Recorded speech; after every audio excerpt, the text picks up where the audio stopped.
Internship के time पे 2 type के बच्चे होते हैं। सबसे पहले कैटेगरी आती है वो जो प्रिपरेशन करते रहते हैं और सोचते हैं जब हमारी प्रिपरेशन कंप्लीट हो जाएगी, जब हमें कॉन्फिडेंस आ जाएगा तब हम अप्लाई करेंगे। उनकी जॉब नहीं लगती, वो बस वेट करते रहते हैं एंड अपॉर्चुनिटीज़ उन तक नहीं पहुंच पाती, चाहे उनकी कितनी फुल प्रिपरेशन हो। दूसरी कैटेगरी के बच्चे होते हैं जो सोचते हैं यार प्रिपरेशन तो हमारी इतनी कुछ खास है नहीं, पर फिर भी अप्लाई कर देते हैं, क्या पता हमारा कहीं पे तुक्का लग जाए, जो कि एक बहुत ही गलत स्ट्रैटेजी है एंड इसमें तुम्हारे फेल होने के चांसेस फर्स्ट वाले से ज़्यादा हैं। ट्रूथ है कि बहुत बच्चों को पता ही नहीं होता कि इंटर्नशिप्स में अप्लाई कैसे करना है, कब करना है, कैसे प्रिपेयर करना है, क्या रोड मैप रखे, क्या माइंडसेट रखे, कौन कौन से प्लेटफॉर्म्स में अप्लाई करना है, किस टाइप के प्रोजेक्ट्स बनाने हैं।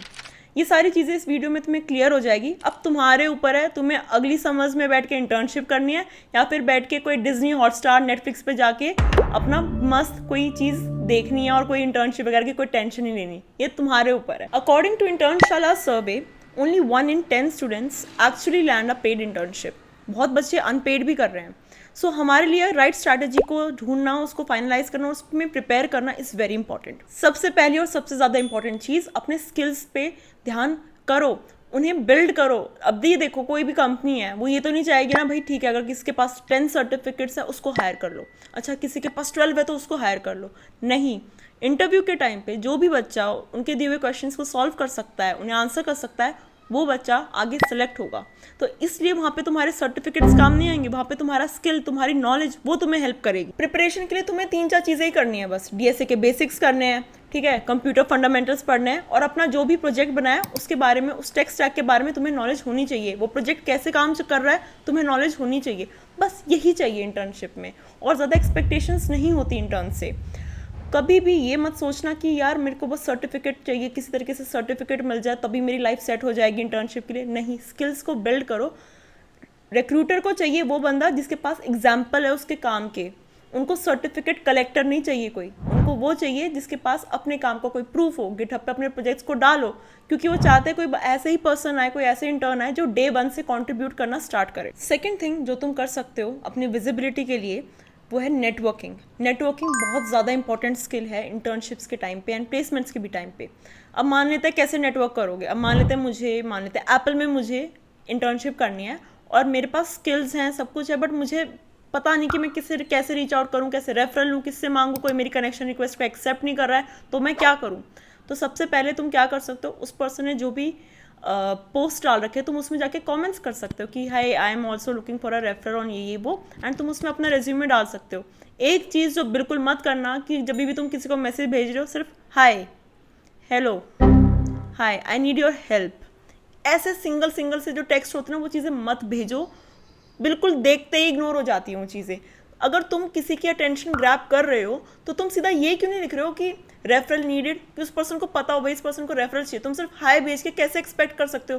तुम क्या एक्सपेक्ट करते हो कि सामने वाला तुम्हें दोबारा हाय हेलो भेजेगा? क्या हाय हेलो आप कैसे हो, वो नहीं भेजेगा भाई। वो क्यों भेजेगा?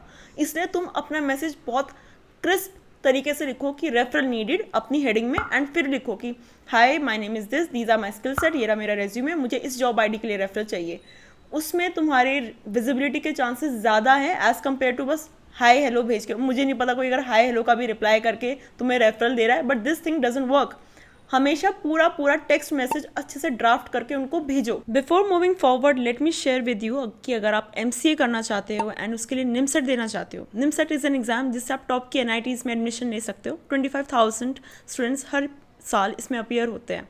एंड अगर आप इस एग्ज़ाम को क्रैक करना चाहते हो तो आपके पास सबसे अच्छा ऑप्शन है फिजिक्स वाला का समर्थ 2.0 एंड 2.0 प्रो बैचेस। इन दोनों बैचेस में आपको computer awareness, English, maths, reasoning और क्वांट जैसे सब्जेक्ट्स पढ़ाए जाएंगे। अब आप मुझसे पूछोगे इन दोनों में डिफरेंस क्या क्या है, तो अगर हम बात करते हैं समर्थ निमसेट 2.0 बैच की में, तो उसमें आपको मिलेगा 100+ live hours of live classes, recorded classes, class notes, daily practice problems, monthly test होंगे आपके, डाउट सपोर्ट मिला जाएगा आपको, और ये सारी चीज़ें वैलिड होंगी जुलाई 2026 तक। यानी आप 1 साल में इसको जितनी बार देख सकते हैं, रिकॉर्डिंग्स को देख सकते हैं और सीख सकते हैं।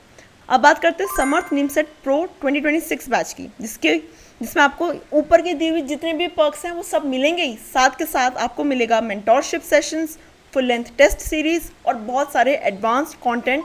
समर्थ निमसेट प्रो बैच की जो फीस है, जो कि बहुत ही अफोर्डेबल प्राइस है, इस प्राइस पॉइंट पे आप इस निमसर की प्रिपरेशन आपको शायद ही कोई देगा। अगर मैं फैकल्टी की बात करूँ तो आपको computer awareness Puneet Kaur ma'am पढ़ाएंगी, मैथमेटिक्स आपको केशव गिलोत्रा सर पढ़ाएंगे, कुमारी कृति राज मैम आपको जनरल इंग्लिश पढ़ाएंगी एंड निशांत कपूर सर आपको रीजनिंग सिखाएंगे। तो अगर आप निमसर 2026 क्रैक करना चाहते हैं और टॉप के एनआईटीज़ के एमसीए में एडमिशन लेना चाहते हैं तो आपको लिंक डिस्क्रिप्शन में मिल जाएगा, उस पर क्लिक करना। साथ के साथ आपको मेरा एक कूपन भी मिलेगा जिससे आप अप्लाई करके एक्स्ट्रा डिस्काउंट ले सकते हो।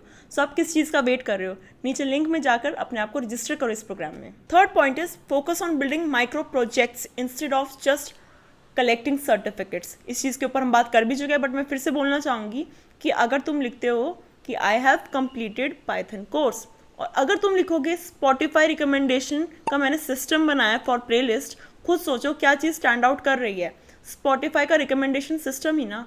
तो तुम वही चीज़ें अपने रेज्यूमे में डालो जो तुम्हें पता है चीज़ें स्टैंड आउट करेगी, और अपने रेज्यूमे को कैसे टेलर करना वो भी मैं आगे के पॉइंट्स में ज़रूर बताऊंगी, तो इसलिए इस वीडियो को एंड तक ज़रूर देखना। फोर्थ पॉइंट इज कि तुम खुद बैठ के अपने मॉक इंटरव्यूज़ लो, खुद बैठ के अपने आप को चैलेंज करो। देखो जब भी तुम पहली बार इंटरव्यूज़ में बैठोगे, क्योंकि तुम इंटर्न हो, तुम्हें बहुत ज़्यादा नर्वसनेस होगी, तुम्हें बहुत ज़्यादा डर लगेगा, बट वो डर खत्म हो जाएगा अगर तुम पहले से ही थोड़ी प्रैक्टिस करके चलोगे।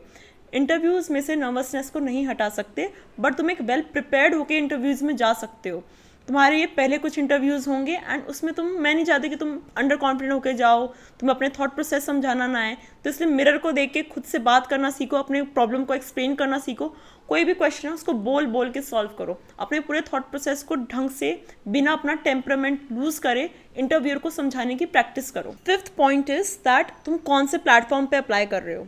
सबसे पहले लिंक्डइन पे अप्लाई करो, और ये नहीं लिंक्डइन पे जाके जहाँ पे सिर्फ इजी अप्लाई है वहाँ पे इजी अप्लाई करके तुमने खत्म कर दिया अपना इंटर्नशिप हंट। नहीं, जितनी कंपनीज दिख रही है ना सब में अप्लाई कर दो, और उन इन्फ्लुएंसर्स को फॉलो कर लो जो डेली की डेली कुछ ना कुछ जॉब्स की पोस्टिंग निकालते रहते हैं, क्योंकि वो जितनी भी ऑफ कैंपस हायरिंग होती है ना बड़ी बड़ी कंपनीज की, गूगल हो गया, माइक्रोसॉफ्ट हो गया, फ्लिपकार्ट, मिंत्रा, किसी का भी नाम लो, वो लोग उसे पोस्ट करते हैं। जब भी वो हायरिंग निकलती है उन्हें पोस्ट करते हैं, तो उन्हें फॉलो करो ताकि तुम्हें पता चले कब कौन सी जॉब्स आ रही हैं, कौन कौन सी इंटर्नशिप्स निकली हुई हैं, कौन कौन सी कंपनीज हायर कर रही हैं। एंड A to Z जितनी भी प्रोडक्ट बेस्ड कंपनीज है सब ऑफ कैंपस हायरिंग के ड्राइव्स निकालते हैं इंटर्नशिप्स एंड प्लेसमेंट के लिए, इसलिए अलर्ट रहना बहुत बहुत ज़्यादा ज़रूरी है। लास्ट पॉइंट है कि अपना रेज्यूमे कैसे बनाना है इंटर्नशिप्स के टाइम पे।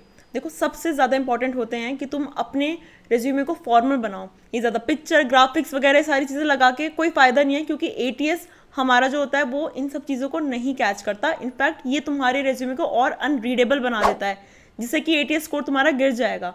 अपने रेज्यूमे टेम्पलेट बहुत ज़्यादा फॉर्मल रखनी है, और फॉन्ट एकदम क्रिस्प क्लियर होना चाहिए। कोई ऐसा कलर मत चूज़ करना जो कि बहुत ब्राइट है या बहुत अजीब लग रहा है। Black font, white paper is enough. देखो एज एन इंटर्न हमारे पास कुछ खास एक्सपीरियंस नहीं होता, तो तुम अपने एक्सपीरियंस को प्रोजेक्ट्स के थ्रू दिखा सकते हो कि देखो तुमने ये प्रोजेक्ट बनाया, इसका ये इम्पैक्ट रहा है। In fact if you have open source contribution तो तुम्हारा रेज्यूमे बहुत ज़्यादा अच्छा है। तुम GSOC वगैरह में पार्टिसिपेट कर सकते हो, तुम्हारा रेज्यूमे बहुत आराम से शॉर्टलिस्ट हो जाएगा अगर तुम्हारे पास कोई ओपन सोर्स का कॉन्ट्रीब्यूशन है।